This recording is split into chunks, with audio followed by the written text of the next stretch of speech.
आदाब, मुंसिफ टीवी में आपका इस्तकबाल है। बिबाक मुंसिफ के साथ मैं हूं मोनिस सनवर। तेलंगाना में होने वाले असेंबली इंतखाबात के लिए काफ़ी कम वक्त बचा है। तमाम पार्टियां अपनी अपनी तैयारियों में मसरूफ़ हो गई हैं। इसी कड़ी में आज बीएसपी ने भी अपना मैनिफेस्टो जारी कर दिया है और उन्होंने भी बड़ी बड़ी ऐलान की झड़ी लगा दी है। बीआरएस ने कल एक दिन पहले अपना मैनिफेस्टो जारी किया गया और उसमें भी उन्होंने सिलेंडर के रेट कम करने की बात कही और इस तरह की कई वादे जो उन्होंने किसानों और स्टूडेंट्स के लिए किए, आवाम के लिए किए। उससे पहले सबसे पहले 6 गारंटी अगर बात करें तो कांग्रेस ने दी थी। सबसे पहले यहाँ पर जो उनकी मीटिंग हुई थी उसके दौरान सोनिया गांधी ने वो 6 गारंटियाँ दी थी। राहुल गांधी ने भी उनका ऐलान किया था और उन्हीं गारंटी की तर्ज पर कुछ बीआरएस का और अब बीएसपी का भी मैनिफेस्टो जारी किया गया है। हालांकि बीएसपी की अभी जो लिस्ट है वो जारी नहीं की गई है। कौन कौन चुनाव लड़ेगा, कहाँ से चुनाव लड़ने वाला है, ये सारी चीज़ें अभी क्लियर नहीं हो पाई हैं, लेकिन बहुत सारे पत्ते अभी खुलने बाकी हैं। आज इसी पर होगी चर्चा और चर्चा में हमारे साथ शामिल होने के लिए मौजूद हैं बीएसपी के सीनियर लीडर अबरार आज़ाद साहब। उनका आपका इस्तकबाल है। अबरार हुसैन आज़ाद साहब, बीआरएस जो यहाँ पर सरकार बनाए हुए है, अब तीसरी बार सरकार बनाने की जद्दोजहद में लगी हुई है। देखते हैं कि वो कांग्रेस वो सपना पूरा होने देती है नहीं, लेकिन उसके लिए हमारे साथ उनके नुमाइंदे हमारे साथ फैसल खान मौजूद हैं। फैसल खान साहब, आपका भी इस्तकबाल है हमारे साथ।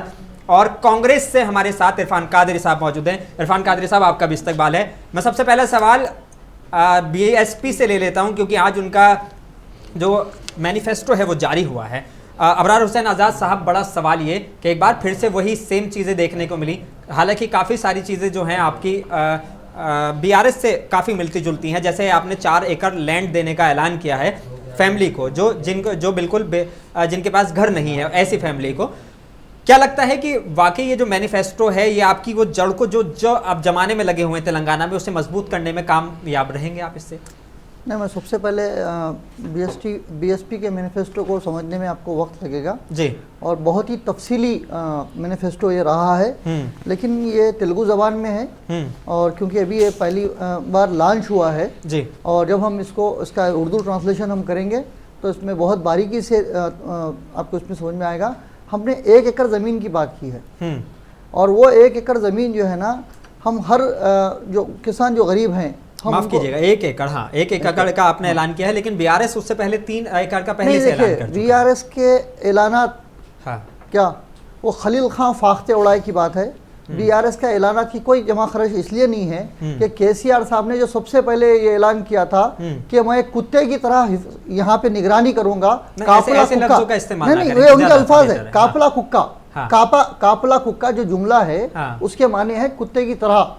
ये जुमला है, मैं जो ना दलित को मुख्यमंत्री बनाऊंगा, जो अल्फाज है वही आप नहीं, मतलब ये तेलुगु अल्फाज है, तेलुगु का ये लफ्ज है कि काफला कुक्का, यानी कि मैं एक निगरानकार के तौर पे रहूंगा और एक दलित को मुख्यमंत्री बनाऊंगा। ठीक है। और इस तरह कहीं वादे 3 एकड़ जमीन देने की बात की, 3 एकड़ जमीन मिली गरीब खानदानों को, तो केसीआर साहब का। लेकिन हम ये है ना ग्राउंड सतह, हकीकी सतह पे, और ये जो मैनिफेस्टो बनाया गया है ये कहीं ऑफिस में बैठ कर या कोई 5 स्टार होटल में बैठ करके या फार्म हाउस में बैठ करके नहीं बनाया गया है।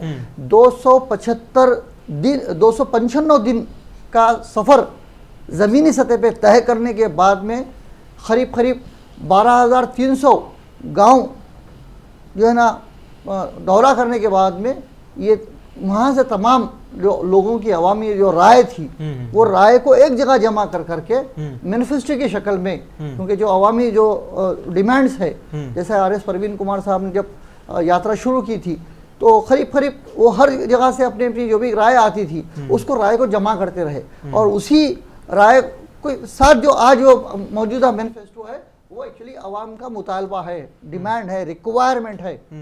ये जो है ना वोट लेने के लिए या लोगों को उमूमन जिस तरह उम्मीद दिलाई जा रही है कि हम आपको महीना 3,000 रुपये देंगे, हम जो है ना उसको 5,000 तक बढ़ाएंगे, यानी कि लोगों को एक किस्म से एक कौम देने वाली कौम बनकर रह जा रही है और एक कौम लेने वाली कौम बनकर रह जा रही है। मुस्तकिल तौर पर उसको लेने वाली कौम बनाए रखना एक मकसूद है।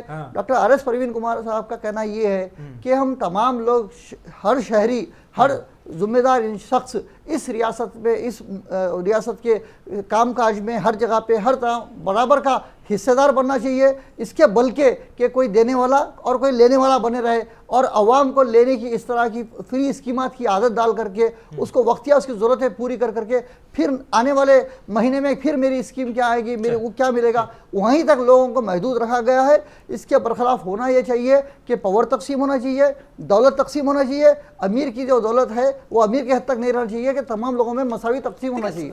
ये बातें सुनने में बहुत अच्छी लगती हैं आजाद साहब, ये आप भी जानते हैं, देखिए सुनने में, देखिए जो बातें सुनने में अच्छी लगती हैं उनको अमल भी करना चाहिए।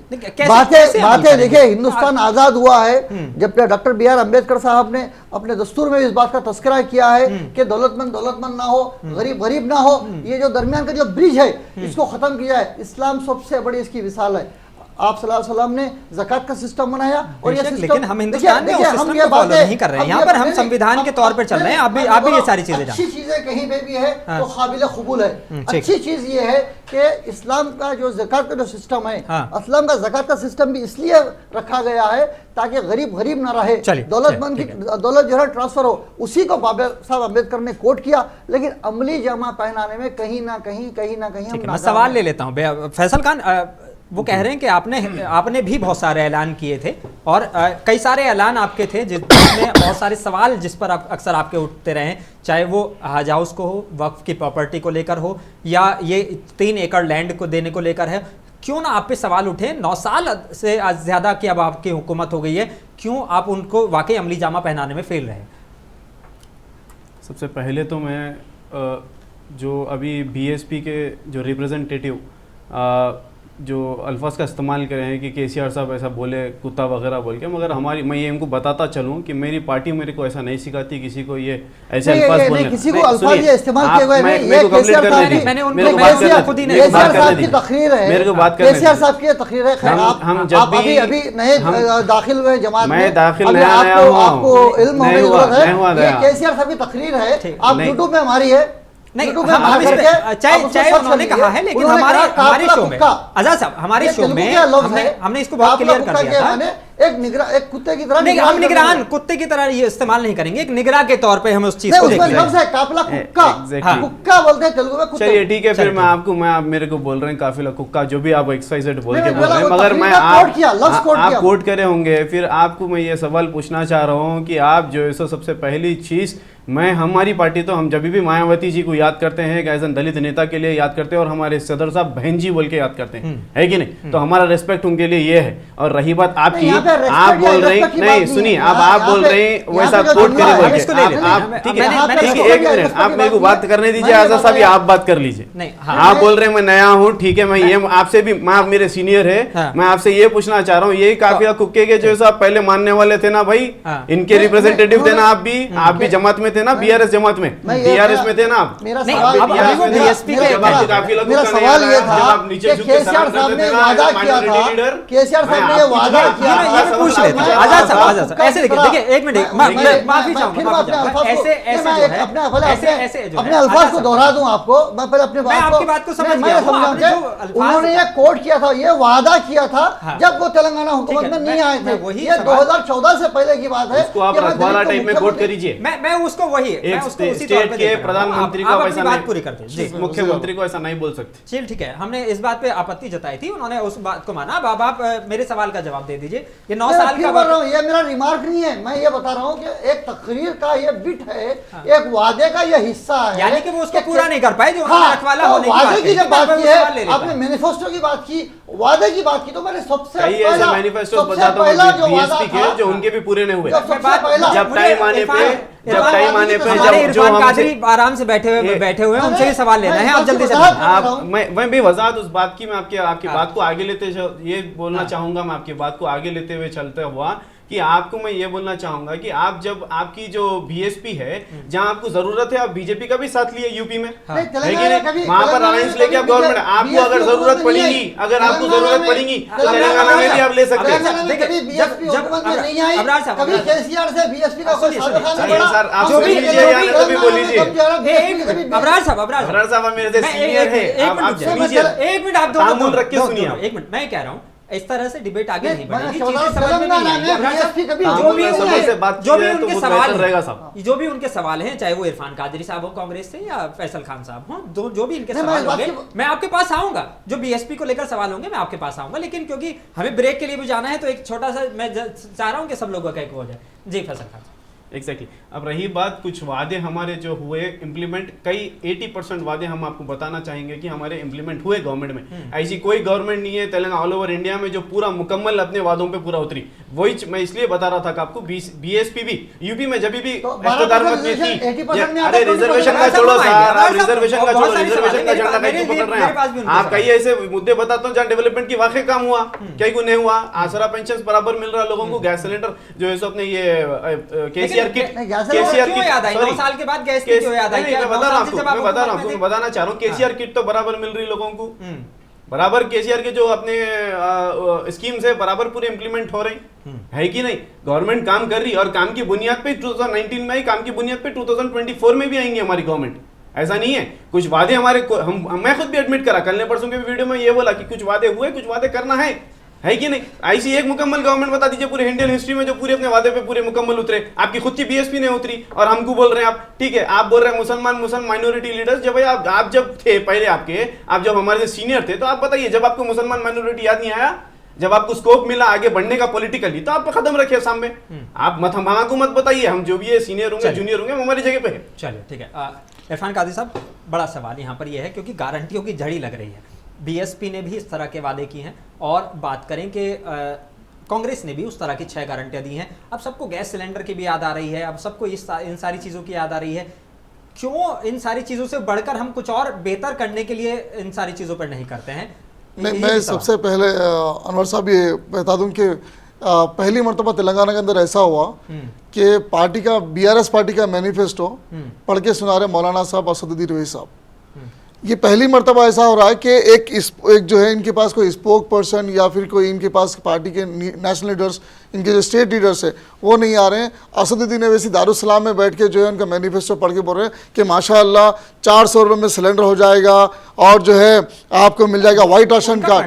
नहीं, मैं बता रहा हूँ, वही तो बता रहा हूँ। ये उर्दू के उनके पास बोलने वाले होम मिनिस्टर साहब है जो उर्दू में माशाल्लाह अच्छा बोलते हैं। उर्दू के माइनॉरिटीज के कई लीडर्स है, वो चाहते तो माइनॉरिटीज, अब तक भी मैं उनके पास कभी नहीं देखा कि मैनिफेस्टो उर्दू में आया। मैं आपको अगर होना चाहिए तो कांग्रेस का मैं लाके दे दूंगा आपको, माइनॉरिटी का भी जो है हमारा मैनिफेस्टो जब 5 गारंटी है वो उर्दू में भी आया है। तो आप सेकंड लैंग्वेज की बात करते हैं उर्दू को, लेकिन उर्दू जो है आप मैनिफेस्टो जारी नहीं कर रहे, इसलिए दारुसलाम के पीआरओ जो है पब्लिक रिलेशन ऑफिसर जो बीआरएस पार्टी के हैं वो बैठ के बोल रहे हैं कि जो है 400 रुपये में सिलेंडर हो जाएगा, बड़ी अच्छी बात होगी। वाइट राशन कार्ड होल्डर को जो है रिफाइंड राइस मिलेगा, फाइन राइस मिलेगा।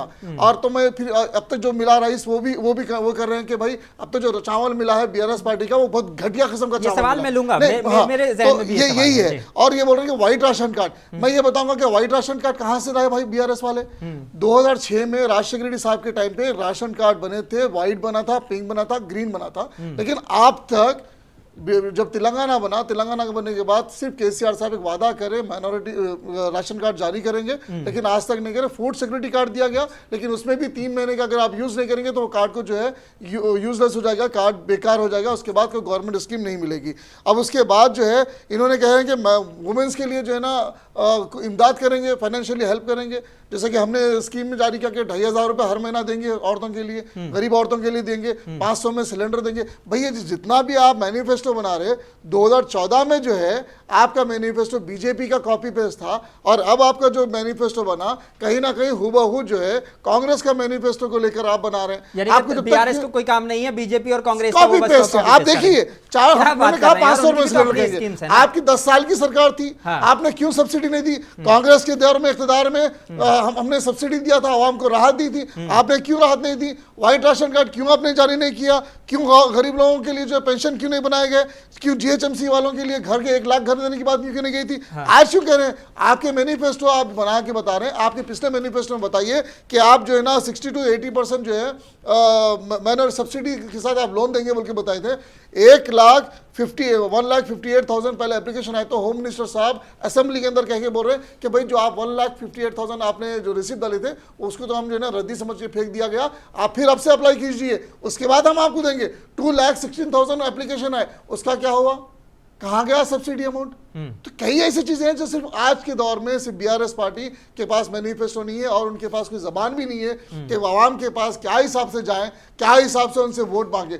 अब उनके पास यही रहा कि भाई कांग्रेस का मैनिफेस्टो निकालो, उसमें क्या है देखो और उसके हिसाब से सस्ता कर दो। कई रील्स आते हैं, आप देखिए कई जगह पे होता है कि भाई अगर 200 रुपये है तो वहाँ पे बाजूला 100 रुपये का देता है, 100 रुपये है तो 500 रुपये। लेकिन ये दिखावा है, ये बीआरएस पार्टी और मजलिस पार्टी इसके अलावा दिखावे के अलावा कुछ नहीं कर रही है। आप देखिए 2023 के जब चुनाव होंगे तो हम गारंटी दे रहे हैं आपको, ये गारंटी कार्ड पब्लिक में हम बांट रहे हैं कि पहले ही सरकार में 3 महीने के अंदर जब पहली असेंबली होगी तो 5-6 जो हम स्कीम दिए हैं, 6 गारंटी स्कीम हम पहले लागू करके चलिए मैं सीधा जाना चाहूंगा फैसल खान के पास में। फैसल खान, इल्जाम बहुत हैं, बीएसपी भी आप पे इल्जाम लगा रही है सीधे सीधे साफ तौर पर। अबरार हुसैन आज़ाद साहब ने क्या कहा कि आपने रखवाला बनने की कसम खाई थी लेकिन 9 साल में उस तरह का कुछ भी नहीं हुआ, ये एक पर इल्जाम। दूसरा वो कह रहे हैं कि आपने जो भी मैनिफेस्टो जारी किया गया है वो सब कॉपी पेस्ट है, बीजेपी से पहले कॉपी पेस्ट किया था, इस बार कांग्रेस से कॉपी पेस्ट कर लिया। क्या वाकई बीआरएस के पास अपने कोई मुद्दे नहीं है कि आपको कॉपी पेस्ट करने की जरूरत पड़ रही है? एग्जैक्टली। मैं आपका पहला सवाल देता चलूं कि रखवाला का हमारा मतलब ये था कि तेलंगाना में आपकी सोशल सिक्योरिटी देने के लिए, जो आप तेलंगाना में 9.5 साल में आप देख रहे हैं कि आपको जो सो पुरअमन माहौल मिलने को मिलेगा, जो आपको 9.5 साल में एक भी कम्युनल वायलेंस नहीं, एक भी कम्युनल राइट नहीं, एक भी जो है सो अपने ऐसा कुछ भी ऐसी चीज़ नज़र आने को नहीं मिलेगी कि जो है सो अदर स्टेट्स जो है हमारा तेलंगाना यंगेस्ट स्टेट है कि नहीं। जो अदर स्टेट्स है, जैसा कि मैं बताता चलूँ कि राजस्थान गवर्नमेंट है, राजस्थान में जो है सो कांग्रेस की गवर्नमेंट है, क्या आप बताइए वहाँ पर क्या मॉब लिंचिंग पे रोक है? क्या आप बताइए वहाँ पर क्या जो है सो अपने माइनॉरिटीज़ के लिए, माइनॉरिटीज़ से जो है सो अपने अनफेयर नहीं होता क्या वहाँ पर काम? ऐसे कई बीजेपी तो चलती, जो बीजेपी का एजेंडा ही है वो कि हम माइनॉरिटीज़ को दबाया जाए, राइट। अब कांग्रेस, अब जब हम तेलंगाना की बात करेंगे कि आपको सिक्योरिटी टाइप में मिलेगा, आप एक सेफ स्टेट में हैं। हम ऐसा नहीं सुपरस्टार रजनीकांत साहब बोले, ऐसे कई ऐसे डिग्निटीज़ है जो आपको बोलने को मिलेगा कि भाई एक तेलंगाना एक सेफ स्टेट है, एक डेवलप्ड सिटी देखने को मिलेगा हैदराबाद में। रही बात सेकंड इंसान से, मैं आपको ये बोलना चाहूँगा कि आप कॉपी पेस्ट की बात कर रहे हैं। आप बताइए 2014 से पहले केसीआर साहब की ये जो इतने स्कीम्स आए, बताइए कौन सी आप स्कीम इससे पहले आप इम्प्लीमेंट करें? आप कितने माइनॉरिटीज़ को जैसे सब्सिडी दिए, आप कितने माइनॉरिटीज़ को जैसे पेंशन दिए, आप शादी मुबारक स्कीम कैसा आप लेके आए थे? क्या आप कौन सा ऐसा अच्छा कर दिए माइनॉरिटीज का, सिवाय एक 4% को छोड़ के, जो आप ऐसा नाक शान से बोल रहे हैं हमारे को? सिवाय 4% के, सिवाय 4% नहीं है, सिवाय 4% जो आप बोल रहे हैं, आज 4% तहफुजात की वजह से यूनाइटेड आंध्र प्रदेश में कई गरीब लोग जो है आज डॉक्टर इंजीनियर बन रहे। बिल्कुल ठीक है, मानते हैं, नहीं बोल के नहीं, मैं क्या बोल रहा हूँ आपको, हम भी कोशिश करें ना। 12% जब हमारा वादा किया गया था, हम पार्लियामेंट में बराबर पार्लियामेंट में रिप्रेजेंट करें। आपके सीएम साहब बोल रहे हैं 12% जब 4 महीने के बाद 18 के इलेक्शन में पूछा गया कि साहब बता दीजिए 4% 12% रिजर्वेशन कब आएगा, तो बोल रहे हैं कि तेरे को नहीं, तेरे बाप को बोलता हूँ बैठ। तो तुम्हारे सीएम साहब की ये अल्फाज है कि माफी मांगना चाहिए था, आके बोला था कि भाई मेरे से गलती हुई, मैं 12% रिजर्वेशन को क्या हम पार्लियामेंट में रिप्रेजेंट नहीं करें? क्या अंधेरे में मैंने ये प्लान किया था, हमारा रिप्रेजेंटेशन रखे। ये अब आप बोलिए सेंट्रल गवर्नमेंट को आप बोलिए क्यों नहीं दिए? हम तो बराबर हमारा पार्लियामेंट में रिप्रेजेंटेशन, हाँ चलो वादा करके अगर इम्प्लीमेंट नहीं कर रहे तो अलग बात है, हम वादा करके हम प्रोसेस भी पूरा इंप्लीमेंट करें। अब आपको बोलना है, आपको एक चीज पकड़ना है, पकड़ीजिए, है कि नहीं? अब आप रही बात सेकंड चीज, आप बोल रहे कि जो है अपने पेंशन का है, ओल्ड पेंशन वगैरह वगैरह सब चीज हम तो इंक्रीज करेंगे ना। क्यों किसी को नहीं मिल रहा? क्या बताइए, मौजम और इमाम को नहीं मिलता था क्या पेंशन? नहीं मिल रहा क्या? बराबर मिल रहा, सब जने खुश है तेलंगाना में, तेलंगाना प्रदेश में हर मुसलमान खुश है। लेकिन वक्फ बोर्ड को जो लेकर वादे किए गए थे वो वादे फेल पूरी तरह से अगर देखा जाए तो वक्फ बोर्ड में जो मतलब जिस तरह के वादे वो करके केसीआर साहब आए थे वो बुरी तरीके से फेल रहे। मुसलमानों के लिए 12% का आपने रिजर्वेशन का वादा किया, वो उसमें आप फेल रहे। और उससे भी बढ़ के ये हुआ कि 14% मुसलमान, लगभग 14.5% जो हैं मुसलमान तेलंगाना में हैं। आपके 115 सीटों का ऐलान होता है और सिर्फ 3 मुसलमानों को जो है टिकट दिया जाता है, वो भी ऐसे इलाके से जो वो फ्रेंडली फाइट, वो खुद अपने मुंह से फ्रेंडली फाइट कह रहे हैं। तो क्या वाकई और जगह पे आपके पास मुसलमान रिप्रेजेंटेटिव नहीं है? मुसलमान लीडरशिप की जब हम बात करेंगे तो कई ऐसे मुस्लिम लीडर्स को हमारे कोशिश की गई कि हम जो है सो उनको ऐसा अपने गवर्नमेंट में लेकर के काम किया जाए। और रिप्रेजेंटेशन की आप बात करेंगे तो ऐसे कई मुस्लिम लीडर्स आने पड़ेगा हमारे तक कि हमको उन एलिजिबल भी रहना। यानी कि आपको लग रहा है कि आपके पास कोई मुसलमान, बता दूं कि जब 2014 से पहले जब हमारी सरकार थी, इनके जो महमूद अली साहब है वो भी हमारे कोठे में जो है एमएलसी बने थे। और आप 12% रिजर्वेशन की बात करते हैं, ठीक है, फिर आप बता रहे हैं कि भाई 12% नहीं दिए, उसका झंडा क्यों पकड़े? थोड़ी देर के लिए वो झंडे को मैं साइड नहीं दिए, नहीं बोला सर, मैं नहीं दिए, नहीं बोला, मैं बोला पार्लियामेंट में बराबर रिप्रेजेंटेशन करें, हम वादा करें तो हमारी कोशिश भी करें, हम नहीं दी सेंट्रल गवर्नमेंट थे। और आज जो है सिर्फ एक एमएलसी, जो परसों 2 एमएलसी हमारे चले गए मुस्लिम लीडर्स की तरफ से, तो अब उसमें जो है ना दूसरे दूसरे 2 लोगों को आप एमएलसी बना दिए। एक आज मौजूदा हालात में आप बीआरएस में एक एमएलसी है वो भी मुसलमान, सिर्फ एक। आप 12% की बात आरोप तो देना चाहिए था। इरफान कादी साहब, आरोप तो आपके ऊपर भी लग रहे हैं। 55 सीटों का ऐलान होता है, सिर्फ 3 मुसलमान रिप्रेजेंटेटिव 55 सीटों में, सुन लीजिए। और अगर रेड्डी की बात करी जाए तो 17 रेड्डी उसमें रहते हैं। तो मैं और एक सवाल ये भी देना चाहूंगा कि आपको, जिसमें से हमने एससी को 12 दिया, एसटी को 12 सीट और माइनॉरिटी में 3, बिल्कुल। और लिस्ट है, बाकी है इंशाल्लाह ताला। अभी देखिए कामारेड्डी के भी नाम नहीं आया, और भी हमारे निजामाबाद की लिस्ट में नाम नहीं आया, और भी जगह हैं जहां पर जो है मुस्लिम बखूबी अच्छी तरीके से परफॉर्मेंस कर सकते हैं। हम दे रहे हैं इंशाल्लाह, अभी लिस्ट आएगी तो ठीक है। आप दे रहे हैं बोल के गांधी भवन में जो है सो एहतजाज चल रहा है, गांधी भवन में रेवंत रेड्डी के जो है पुतले जले जा रहे हैं, आप दे रहे हैं बोल के मुसलमान आज कांग्रेस का नाराज है आपसे। आप बताइए, आप बताइए। अरे आप तो आप देखिए, आप मत करिए, बट आप देख सकते हैं आपके चैनल के थ्रू आप बताइए जरा गांधी भवन का आज माइनॉरिटी का क्या हाल है। आप बताइए, तुकुगुड़े का जो है अपने जलसा हुआ नहीं हुआ, कहाँ है उसमें हैदराबाद सिटी अपने प्रेसिडेंट माइनॉरिटीज के, कहाँ है आदिलाबाद सिटी प्रेसिडेंट माइनॉरिटी के? नहीं है, सिवाय शब्बीर अली साहब के कोई भी नहीं है स्टेज पे बैठे हुए, कोई भी स्टेज पे नहीं है। तुकुगुड़े के माइनॉरिटीज में रख दिया गया था, तुकुगुड़े के पब्लिक मीटिंग में इतनी आवाज जमा हुई, जवाब नहीं है, कहीं को नहीं है। मैं आपको बताता हूँ, आप बताइए।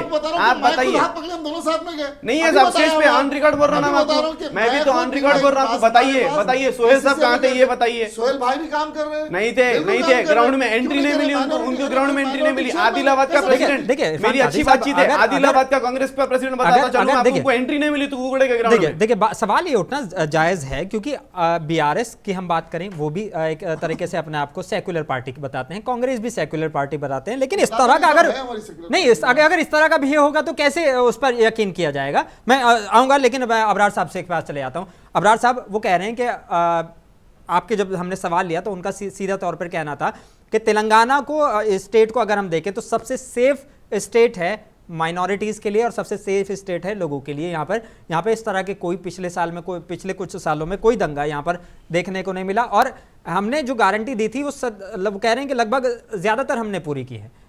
मैं आपके सवाल का जवाब देने से पहले हमारे खादरी साहब जो कांग्रेस के नुमाइंदे हैं जी, उन्होंने इस बात का तस्करा किया कि 1,65,000 एप्लीकेशंस 2016 में माइनॉरिटी फाइनेंस कॉर्पोरेशन से 100% सब्सिडी लोन के सर के 60-80% नहीं 100% सब्सिडी लोन के लिए 60-80% भाई नहीं, आप अपना जायजा लीजिए। 100% सब्सिडी लोन के लिए फिर बोल रहा हूं 2,60,000 एप्लीकेशन सेकंड टाइम पे आए हैं, इसमें से और 60-80% मेरा पहले आप सवाल सुन लीजिए। आप हुकूमत में अपनी बात को पूरी करिए। 1,65,000 एप्लीकेशन 100% सब्सिडी लोन, और 100% सब्सिडी लोन देने की वजह सुधीर कमीशन में जब इस बात का तस्करा किया गया है कि माइनॉरिटीज जो है ना दलित से भी ज़्यादा नीचे है, उनको फाइनेंशियली असिस्टेंट देने के लिए, सपोर्ट देने के लिए 2016 में 1,65,000 एप्लीकेशन बुलाई गई। और उन 1,65,000 एप्लीकेशन में कुछ 15 या 20,000, मुझे फिगर याद नहीं है, उनको 50,000 रुपये दिए गए। मावाकी लोगों को 1 रुपया भी नहीं दिया गया। और 2022 में उनको कैंसिल करते हुए फिर नई 2,16,000 एप्लीकेशंस बुलाई गई, जिसमें 80% सब्सिडी और 2 लाख के लिए 80% सब्सिडी, 1 लाख के लिए 90% सब्सिडी के तौर पे 2 लाख और 1 लाख के लिए एप्लीकेशंस बुलाई गई। और फिर उनमें से चंद लोगों को इलेक्शन के करीब में 100% सब्सिडी के तौर पे 1 लाख रुपए दिए गए। ये तमाम माइनॉरिटी फाइनेंस कॉर्पोरेशन की कारकर्दगी में largest and only one opposition party के तौर पे कांग्रेस हुकूमत की नाकामी पे क्या काम की? क्या आपने कभी धरना दिया? क्या आपने कभी माइनॉरिटी फाइनेंस कॉर्पोरेशन का घेराव किया? क्या आपने किसी माइनॉरिटी मिनिस्टर का या तो सेक्रेटरी का या कंसर्न ऑफिसर से मुतालबा किया? या आपने अवाम के हक दिलाने के लिए, अवाम को हुकूमत की स्कीम दिलवाने के लिए कोई कारकर्दगी की क्या? अब रही बात दूसरी सवाल, हमारे जो मौसूफ है फैसल खान साहब ने इस बात का तस्करा किया कि 12% रिजर्वेशन के सिलसिले से हमने कोशिश की और हमने पार्लियामेंट में इसकी आवाज़ उठाई। मैं इस बात का आपकी तरफ इशारा करता हूं कि बीसी कमीशन कायम करते हुए एक रिकमेंडेशन जमा किया गया और इस रिकमेंडेशन के साथ एसटी और माइनॉरिटीज़ के लिए दोनों के लिए पार्लियामेंट में इस बात की भेजा, असेंबली के दोनों ऐवानों में, काउंसिल में और असेंबली में, दोनों में इसको कामयाब करके हुकूमत की जानिब से पार्लियामेंट में भेजा गया। लेकिन वहाँ पे एसटी रिजर्वेशन पे आगे कार्रवाई हुई, माइनॉरिटी रिजर्वेशन पे आगे कार्रवाई नहीं हुई। लेकिन 12% रिजर्वेशन इम्प्लीमेंट करने के लिए, 12% तहफ़्फ़ुज़ात देने के लिए रियासत तेलंगाना में केसीआर साहब को किसने रोका था? आपके अगरचे ऑफिशियली 12% रिजर्वेशन पार्लियामेंट में पास नहीं होता क्योंकि 50% रिजर्वेशन के अबव द 50% रिजर्वेशन जाने का कानून नहीं है। हालांकि तमिलनाडु की तरह इस बात को तस्करा किया गया, वह 72% रिजर्वेशन है। उसी नहज पे तेलंगाना में भी इस रिजर्वेशन को इंप्लीमेंट किया जाना चाहिए, ये मुतालबा था। अगर आप अमली तौर पर जॉब्स में, एम्प्लॉयमेंट में और दूसरे स्कीमात में 12 डबल बेडरूम स्कीम और तमाम स्कीमात में 12% अगर रिजर्वेशन मुसलमानों को देते तो क्या आपको कोई सवाल करने वाला था? क्या रोकने वाला था? ये सिर्फ और सिर्फ आंखों को खुश करने वाला, बहलाने वाला रिजर्वेशन का कॉन्सेप्ट रहा। ये अमली तौर पे ये नहीं हुआ।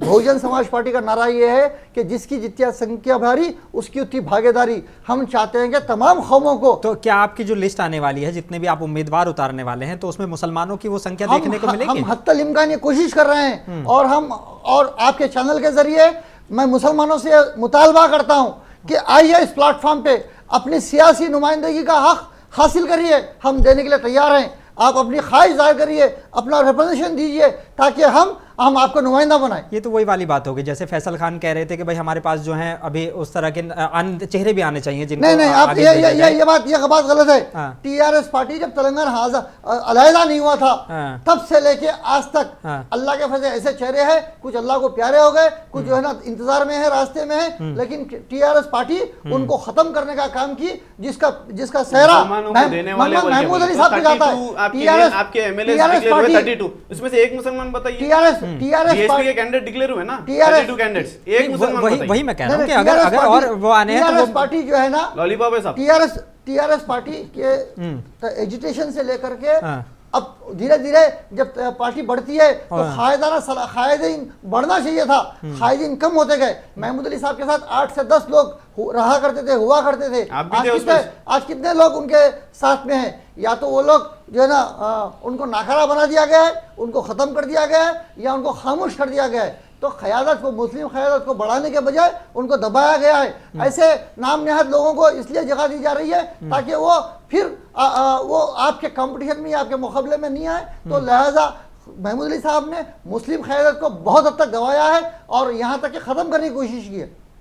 ठीक है फैसल खान, सवाल आपने सुन लिया है। उन्होंने सीधे तौर पर आप पर आरोप लगाया है कि कहीं ना कहीं जो आपके होम मिनिस्टर हैं अभी और पिछली बार डेप्यूटी सीएम रहे, उनकी क़यादत की वजह से जो है मुसलमान नाराज़ है और जो मुस्लिम लीडर्स हैं उनकी क़यादत को दबाया गया। वो सीधे तौर पे आप पे आरोप लगा रहे हैं।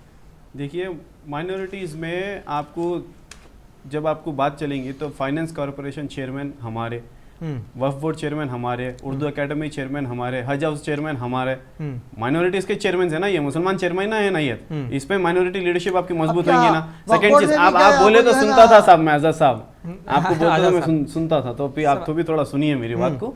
आप माइनॉरिटी लीडरशिप इस पे स्ट्रांग होंगे। और रही बात महमूद अली साहब पे जो आप इल्जाम लगाते हैं, तो आप बेहतर जानते हैं, आप बहुत क्लोज आदमी थे, है कि नहीं, है कि नहीं, आप बेहतर जानते हैं, आप क्लोज आदमी थे, आप जब तक थे बीआरएस में, आप जब तक थे टीआरएस में, जब तक महमूद अली साहब जो है सो जबरदस्त साफ बोल के आगे पीछे फिरते, आप जैसा आप बीएसपी में आ गए, आप जो है सो मुखालिफिन हो गए। ठीक है, रही बात सेकंड चीज, आप महमूद अली साहब से जाके डायरेक्ट पूछ ले सकते हैं, क्या महमूद अली साहब आपकी भी नाराजगी महमूद अली साहब से मेरे को मालूम है, इसलिए आप महमूद अली साहब से भड़क रही, तो आप जाके डायरेक्ट उनसे जो भी है क्लियर कर लीजिए। बीआरएस पार्टी पे मत आइए, आप पर्सनली इशू उठा रहे हैं ना सर। आप ऑनरेबल होम मिनिस्टर को तेलंगाना स्टेट के आप बोल रहे हैं कि उनकी वजह से माइनॉरिटी डेवलप जो है लीडरशिप डेवलपमेंट नहीं हो रही। हम वैसा नहीं मानते वो चीज को, क्यों मानेंगे? आज मैं भी एक लीडर हूँ, आज मैं भी एक छोटे तबके से ऊपर आया हूँ, मेरे कोई फादर पॉलिटिशियन है, मैं कोई ग्रैंडफादर पॉलिटिशियन है, मैं जो भी हूँ मेरे बलबूते पे बना रहा हूँ। क्यों? मैं माइनॉरिटी नहीं हूँ, मैं आगे नहीं बढ़ रहा हूँ।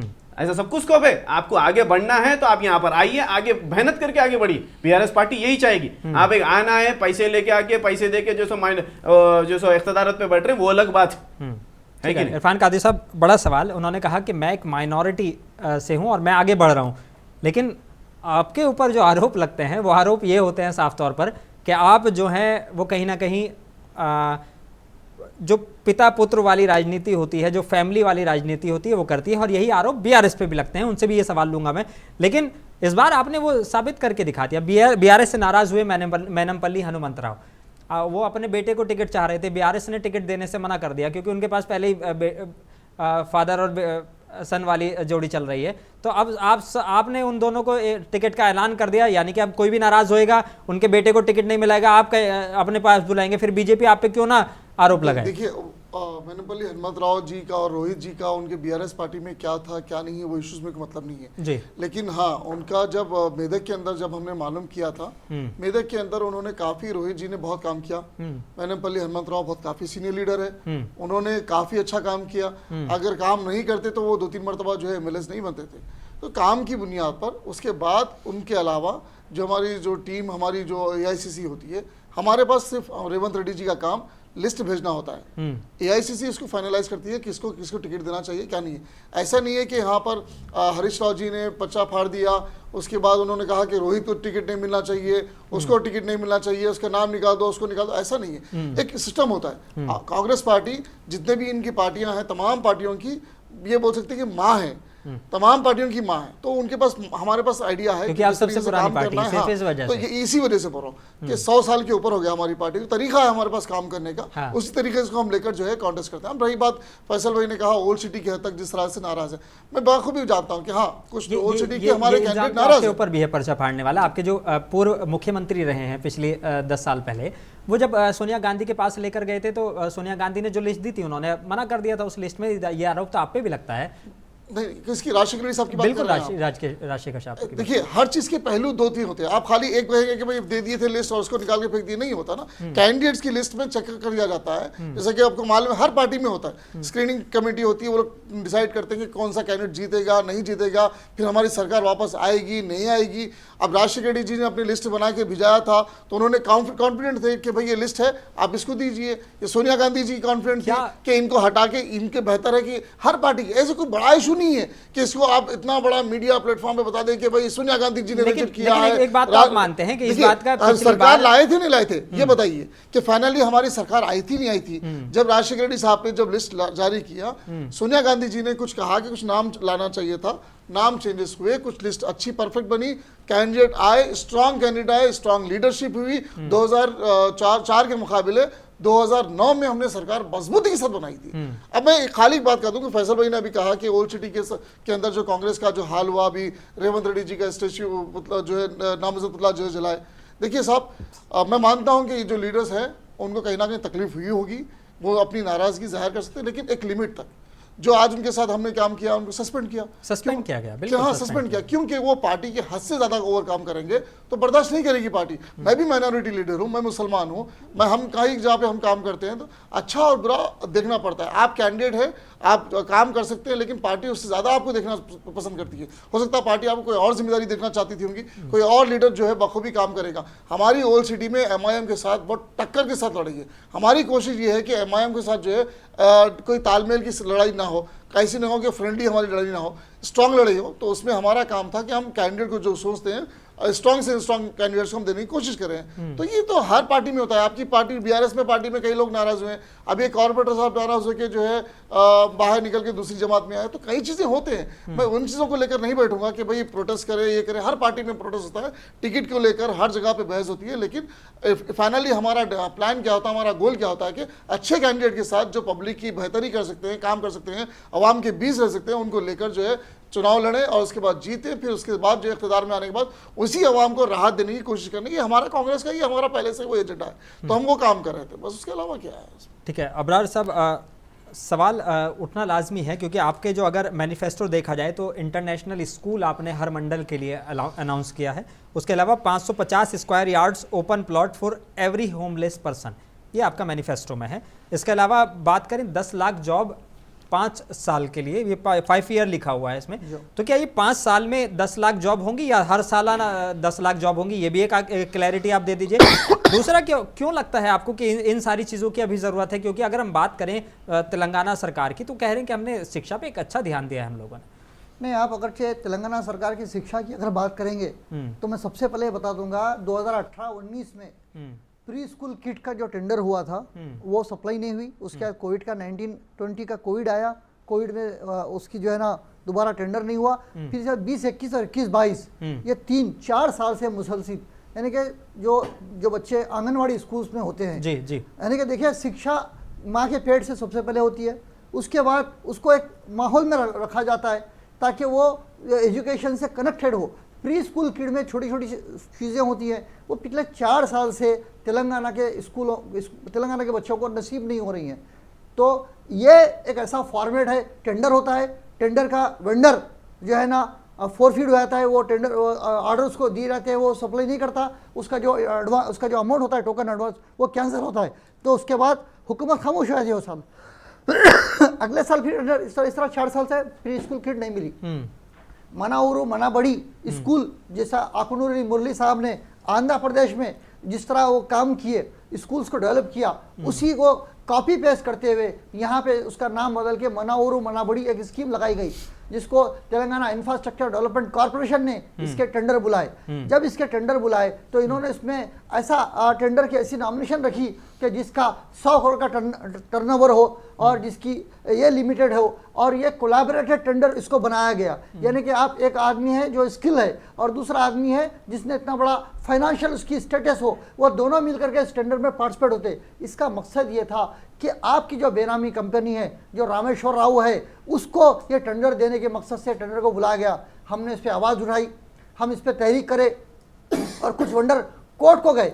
जब ये वेंडर कोर्ट पे गए तो कोर्ट ने इस पर सवाल किया हुकूमत से, तो तेलंगाना के प्रिंसिपल सेक्रेटरी ने कोर्ट को जवाब दिया कि हमने बेहतरीन तरीके से इसकी जो है ना टेंडर प्रोसेसिंग की है, इसमें कोई गलती नहीं है। लेकिन जब डॉक्टर RS परवीन कुमार साहब ने इस पर आवाज़ उठाई, फिर उसी टेंडर को ये लोग ने कैंसिल करके फिर टेंडर किया। लेकिन मकसद ये था कि ये टेंडर जो ना तेलंगाना के 33 डिस्ट्रिक्ट्स में वहाँ के मुकामी वेंडर से अगर हम ये प्रोक्यूरमेंट करवाते तो वो बेहतर क्वालिटी और बेहतर अंदाज में लोकल सप्लाई करते, तो एक तो तमाम लोगों को रोजगार मिलता, दूसरा एजुकेशनल इक्विपमेंट आसानी से तमाम लोगों को दस्तयाब होते। उसके बरखिलाफ आज तक स्कूल स्टार्ट हो गए हैं, वो उसके ऊपर इसलिए आपको लगता है कि इस तरह के इंटरनेशनल स्कूल्स की जरूरत है? इंफ्रास्ट्रक्चर देने का टेंडर प्रोसेस ही हुआ, बल्कि उसके अंदर कारकर्दगी जीरो रही। अब रही बात तमाम Osmania university, Kakatiya university, Hyderabad university, ऐसे यूनिवर्सिटीज जहाँ पे एनजी रंगा एग्रीकल्चर यूनिवर्सिटीज, ऐसे यूनिवर्सिटीज जहाँ पे तालीम का हब है, ऐसा जो दुनिया की मशहूर मारूफ यूनिवर्सिटी, ऐसी यूनिवर्सिटी में लेक्चरर्स को आपने अपॉइंट नहीं किया। उसके बजाय आपने मल्ला रेड्डी को, आपने अपने MLC को प्राइवेट यूनिवर्सिटीज़ के परमिशन दिए। आप ये चाहते हैं कि और ये जो नौजवान बच्चे जो ना गवर्नमेंट यूनिवर्सिटीज़ में पढ़ने के बजाय प्राइवेट स्कूल में, आपने एजुकेशन, वक्त की कमी है, शॉर्ट में कर दें, एजुकेशन को कहीं ना कहीं दबाया है और प्राइवेटाइज किया है। सीधा सवाल है, मेरे पूछने की जरूरत नहीं है जी। एजुकेशन के ताल्लुक से मैं बात करता चलूँ आपको, टिमरिस, आप बात करिए टिमरिस पे, आप बताइए कितने नौजवान बच्चे, कितने ऐसे बच्चे हैं जो ये सब ने तेलंगाना रेसिडेंशियल स्कूल से फायदा उठा रहे हैं। PG to KG to PG हम पूरा जो सब कितना जो सब फायदेमंद है, कितने लोग उसमें जाके हैं, इसको भी तो देखिए ना। टेंडरों पे क्यों बात कर रहे हैं आप? रही बात सेकेंडरी, हर डिस्ट्रिक्ट पे जो है सो आपको एक नया मेडिकल कॉलेज हम खोले, हर डिस्ट्रिक्ट में हम एक नया मेडिकल कॉलेज खोले, और भी इलेक्शन के बाद और हम पूरे 31 डिस्ट्रिक्ट कवर करने की प्लानिंग में है। रही बात कितने बच्चे जो है सो अपने अब ये जो हमारी जो रिसेंटली जो हमारा मैनिफेस्टो उसमें आपको ये देखने को भी मिलेगा कि जो इंटरमीडिएट लेवल तक के जो माइनॉरिटीज जो कॉलेजेस थे, गवर्नमेंट कॉलेजेस, उसको हम इंप्लीमेंट करेंगे ग्रेजुएशन लेवल तक के। क्यों? तेलंगाना बराबर एजुकेशन डिपार्टमेंट से जबरदस्त काम कर रही है। आपका इंतजाम है, लगाए, आप लगाइए, कोई मसला नहीं है। बट मैं कहना चाहूंगा कि Telangana education department, education sector से लेके बहुत आगे तक है। मैं चलता चलूं, मेरे कांग्रेस के दोस्त जो खादरी साहब है, उन्होंने बोले थे कि भाई ऐसा ये धरना, ये ऐसा, ये कुछ भी नहीं है, हर पार्टी में अनबन चलते रहती बोल के। देखिए हर पार्टी में अगर धर्मन ऐसी चलते रहेगी तो आप तो बोले कि भाई जो है अपने कांग्रेस सबकी माँ है, तो अम्मा के घर में लड़ रहे जैसा हो जा रहा, वो जैसा कि ऐसा बोल रहे हैं कांग्रेस पार्टी अम्मा नहीं है। हम हमारा तेलंगाना, हमारे हेजिटेशन पे, हम हमारे तेलंगाना पूरी हमारी हिम्मत से लड़के लड़के नहीं लाए, वो पूछो आप नहीं लाए, ये गलत बात है। आप नहीं लाए, आप नहीं लाए, OU के स्टूडेंट्स और तमाम तेलंगाना के लोग, उसमें मैं भी था। आपको याद दिला दूं, आप शायद, मैं एज ए जर्नलिस्ट में था उस वक्त, मैंने मार खाई, लाठी खाई 10 मिलियन मार्च के टाइम पे, तो मैं हम लोग जो सब लाए, KCR साहब नहीं लाए। KCR साहब भूख हड़ताल करते थे और आते थे, अपना कुछ काम करने चले गए। लेकिन आपके KCR साहब ने ऑन रिकॉर्ड असेंबली के अंदर कहा कि और रही बात सोनिया गांधी जी है।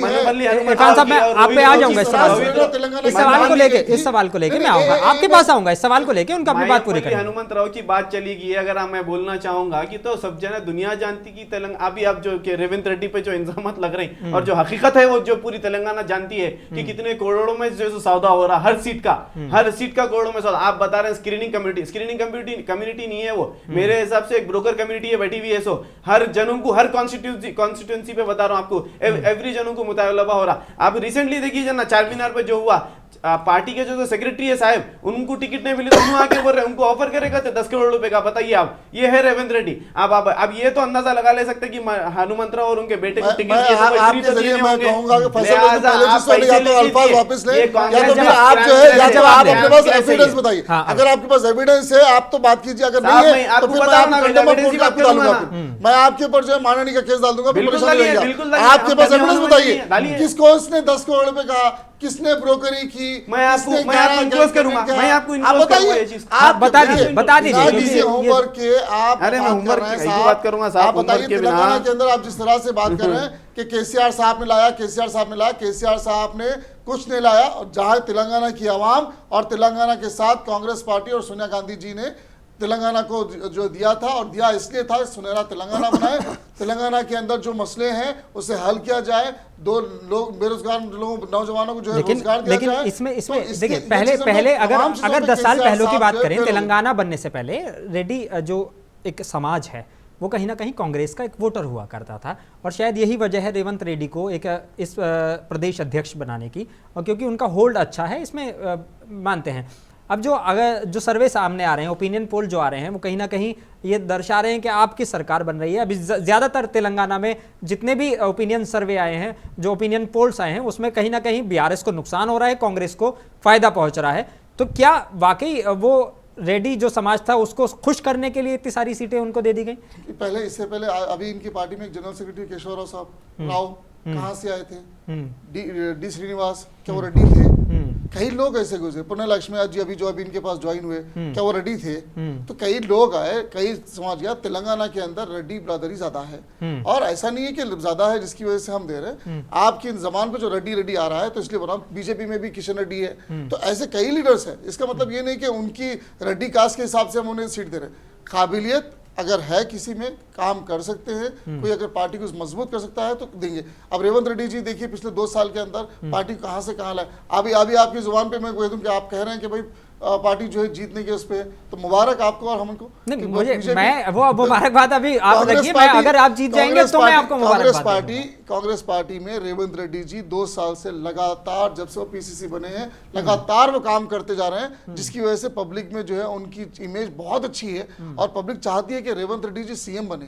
तो ये चीजें हैं। और मतलब आप टीवी पे डिस्क्लोज कर रहे हैं कि अगर मेरी भी ख्वाहिश है, मैं वही पब्लिक में शामिल हूं, मैं वही पब्लिक शामिल हूं, मेरी ख्वाहिश है रेवंत रेड्डी चीफ मिनिस्टर बने। मैं ख्वाहिश है, मैं और एक बात करूं, एक बात करूं, 10 साल के अंदर एंटी इनकम्बेंसी ज्यादा हुई। इनके जो वादे थे खोखले वादे हुए रोजगार में। अब हर जगहों पर इवन गवर्नमेंट एम्प्लॉय भी आज जो है इनसे नाराज है। कई जगहों पे पेंशन बराबर नहीं मिल रही, सैलरी बराबर नहीं मिल रही। 5 लाख 1000 करोड़ का कर्जा तेलंगाना पे जान पे आ गया। आरटीसी एम्प्लॉय जो है आज धरने पे बैठे।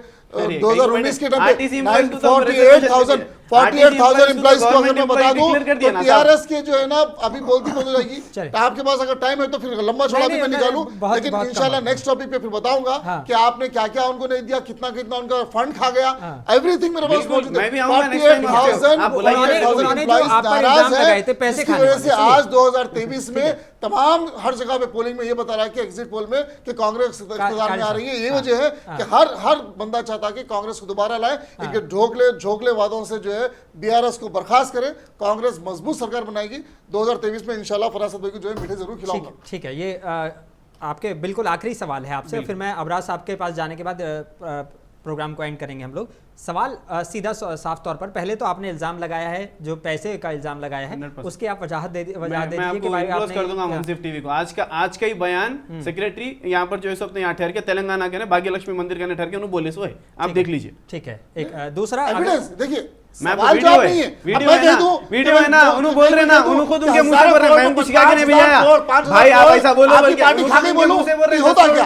आपकी पार्टी 5 करोड़ खाए, अभी एक लाइन साहब आपके बीआरएस पार्टी के उन्होंने खुद उनके मुंह से बोल रहे हैं रेवंत रेड्डी 10 करोड़ में मांगा बोल के, आप एक्सेप्ट करेंगे क्या? खुद उनके मुंह से बोल रहे हैं ना, मैंने सिखाया उनको, मैंने सिखाया उनको। मैं आपको वीडियो बता दूं, बोल रहा हूं मुंसिफ टीवी को वीडियो दूंगा, आपको एक वीडियो एविडेंस। आप कोर्ट थोड़ी है, आप तो बोले मेरे खिलाफ केस करते बोल के, आप केस करिए, मैं आपको कोर्ट में प्रूफ करता हूं, कोर्ट में प्रोड्यूस करता हूं। ये बात क्या मेरे को मत दीजिए हमारे खाली साहब, आप कोर्ट को जाइए, मैं आप जब बात करूंगा तो पूरी एविडेंस के साथ ही बात करूंगा आपसे। मैं कोई आपको ऐसा फेकमबाजी करने को नहीं आया ना, मुंसिफ वाले कोई फेकमबाजी वालों को बुलाते थे, है कि नहीं? मैं आपको एविडेंस के साथ बात करूंगा ना भाई। वक्त की कमी है थोड़ा सा, अबराज साहब से भी हमें एक वो लेना है। देखिए ख्वाब में अगर सोच ले रहे हैं तो ख्वाब से कोई कुछ नहीं होने का है, मेहनत करना पड़ता है असल ग्राउंड में ना। 9.5 साल में जो तेलंगाना डेवलप हुआ वो डेवलपमेंट आपको करना पड़ेगा। तो जब जाके आप टंके की चोट पे बोल सकते हैं हमारी गवर्नमेंट बनेंगे बोल के, नहीं है नहीं है। आप प्रूफ करके बताइए, आप प्रूफ करके बताइए, आप प्रूफ करके बताइए, आपके खिलाफ मैं कोर्ट में जाता हूँ, आप प्रूफ करके बताइए। अभी नहीं जाता, मैं फैसल खान साहब से सवाल ले लेता हूँ। आप मानते हैं कि डेवलपमेंट हुआ है, ये आपका कहना है, फिर क्यों जो सर्वे आ रहे हैं, ओपिनियन पोल्स जो आ रहे हैं, वो सामने आ रहे हैं, वो कहीं ना कहीं आपकी सरकार अच्छी बात है, ठीक है, बहुत अच्छा सवाल है आपका। 2018 का एक सर्वे बताता हूं मैं आपको, जो कांग्रेस हुकूमत लाती बोल के बताया था, सेम ये एग्जिट पोल बताया था, नहीं है, नहीं लाती। सर्विस जो है तो मीडिया वाले ये जो सो अपने जो सर्विस लेते, क्या बेसिस पे सैंपल्स ले रहे हैं बताइए आप? 119 कॉन्स्टिट्यूएंसी में से 57 कॉन्स्टिट्यूएंसीज का आप जो सैंपल कलेक्ट कर रहे हैं, एक कॉन्स्टिट्यूएंसी में से 120-130 सैंपल करके आप सर्वे देते हैं। आपका क्या दीवाने हैं हम बैठे हुए इधर? आप अपना सर्वे बता रहे हैं, उनके ख्वाब में अच्छा जो राजा बनने का बता रहे हैं, उन्हें खुश हो जा रहे हैं। ख्वाब देखने से कोई नहीं होता साहब, मेहनती ग्राउंड पे मेहनत करना पड़ता, हकीकी ग्राउंड पे जब जाके हमारे हम डंके की चोट पे मैं बोल सकता हूं आपको, बीआरएस गवर्नमेंट फॉर्म करेगी और तेलंगाना में यही मुंसिफ टीवी पे आफ्टर गवर्नमेंट फॉर्म करे बाद यही फैसल खान आगे बोलेगा आपको। और आप जैसा उनको बोले ना रेवंत रेड्डी बने बस सीएम, आप रेवंत रेड्डी बोल रहे हैं, आप रेवंत रेड्डी खुद बोल रहे हैं कि मैं दूसरों को सीएम बनाऊंगा बोल के। रेवंत रेड्डी सीएम नहीं है, मैं आपको बोल रहा हूं रेवंत रेड्डी सीएम पेश नहीं है, मैं आपको बता रहा हूं सीएम केसीआर से तेलंगाना स्टेट है। आपकी पार्टी के सदर बोल रहा है, आपकी पार्टी के सदर बोल रहा है, मैंने बोला सीएम हो गए भाई। अबरार हुसैन चाहता हूं कि रेवंत रेड्डी साहब सीएम बने। आपने सुना कि किस तरीके से क्या बनाया आपने? अब सवाल नहीं लेंगे, जो भी आप कहना चाहते हैं। फैसल खान साहब ने एजुकेशन का तस्करा करते हुए बस फाइनली जिक्र किया, तो मैं उनको एक बात का इत्तला देना चाहूँगा कि 2016 में जब 31 डिस्ट्रिक्ट्स का बाइफर्केशन हुआ, दशहरे के दिन फार्म हाउस पे केसीआर साहब माइनॉरिटीज कायदीन को बुलाए थे, जिसमें मैं भी मौजूद था। ठीक है। और उसमें कि एक आरएस परवीन, जब मैं उससे पहले परवीन कुमार साहब के बारे में नहीं जानता था, उन्होंने कहा कि डॉक्टर आरएस परवीन को एक आईपीएस है, वो जो है ना 2012 में उस वक्त के किरण कुमार रेड्डी के दौर में उन्होंने एजुकेशन सोशल वेलफेयर के स्कूल्स की जिम्मेदारी निभाई। जब 2014 में मैं चीफ मिनिस्टर बना तो मेरे से मिलने आए, तो मैं समझा किसी न किसी रिकमेंडेशन के लिए आए होंगे, लेकिन वो आने के बाद में उन्होंने मुझसे कहा कि सर मैं सर्विस टू कम्युनिटी यानी कि मैं अपनी कौम के लिए काम करना चाहता हूँ, मैं ये स्कूल का सेक्रेटरी हूँ, मैं इसको कंटिन्यू करना चाहता हूँ। तो केसीआर साहब ने कहा ठीक है, ये तो बिल्कुल एक ड्राई मतलब मिनिस्ट्री पोजीशन है, इसको आप विलिंग के साथ करना चाह रहे हैं तो करिए। फिर उसके बाद में फिल्म बनना चाहिए आर एस प्रवीण कुमार पे इस पे 2016 में प्रवीण कुमार साहब का तस्करा करते हुए उस वक्त की जो है ना, जो एक लड़की जो पहाड़ चढ़ के उसने नाम कमाया था, उसका तस्करा करते हुए केसीआर साहब ने कहा कि मैं माइनॉरिटी स्कूल्स भी डालना चाह रहा हूँ। लेकिन उस बात ये भी तस्करा किया कि मेरे भाई साहब असदुद्दीन अवैसी साहब ख़वातीन की स्कूल्स के बारे में थोड़ी रिमार्क कर रहे हैं, लेकिन मेरे ख्वाहिश है कि मैं 71 स्कूल्स उसको कायम किया गया। उन इनको स्कूल्स को कायम करने की जिम्मेदारी डॉक्टर आर.एस. प्रवीण कुमार साहब को दी गई है। उस वक्त के IFS शफीउल्लाह साहब को उनके साथ कुलीग बनाया गया है और उन्होंने कंप्लीट इंफ्रास्ट्रक्चर को सेट किया और मैं भी उसमें शामिल रहा और उसी स्कूल्स को प्रमोट करने के लिए मैं कोशिश किया और मैं ये वादा करा कि सर मैं इस स्कूल में अपने बच्चों को शरीक कराऊंगा। मेरे 3 लड़कियां इन स्कूल से कंप्लीट हुए हैं। ये एजुकेशन सिस्टम को हमने बनाया, सपोर्ट किया और इसको इम्प्लीमेंट किया, लेकिन ये जो थोड़े से मैं माजरत चाहता हूं, बिल्कुल इसमें बहुत कम लोगों को इसका फायदा हुआ। जनरल स्कूल्स को भी अगर आप फायदा मिलने की जरूरत है। अगर आप सरकार में आते हैं या सरकार बनाने की पोजीशन में रहते हैं तो आप इन सारे वादों को पूरा करने वाले 100%। बिल्कुल, बहुत शुक्रिया से करते, बहुत शुक्रिया। मैं एक मिनट, कहां से करते? स्मार्टफोन और वॉशिंग मशीन देने का वादा है। ठीक है, बहुत शुक्रिया ये सारे मेरे गेस्ट के लिए। अबरार हुसैन आज़ाद साहब BSP से हमारे साथ थे और फैसल खान हमारे साथ BRS से और इरफान कादरी साहब हमारे पास कांग्रेस से जुड़े हुए थे। आप सभी का बहुत बहुत शुक्रिया हमारे इस शो में जुड़ने के लिए। तेलंगाना का अभी इलेक्शन में वक्त है और भी कई राज्यों के इलेक्शन है, लेकिन चर्चा मुंसिफ TV पर जारी रहेगी और जो भी सवाल रह गए हैं, जो भी सवाल हमारे पास दर्शकों के आएंगे वो ज़रूर हम पूछेंगे। अपने मेज़बान मोनिस अनवर को दीजिए इजाज़त, आप बने रहिए मुंसिफ TV के साथ।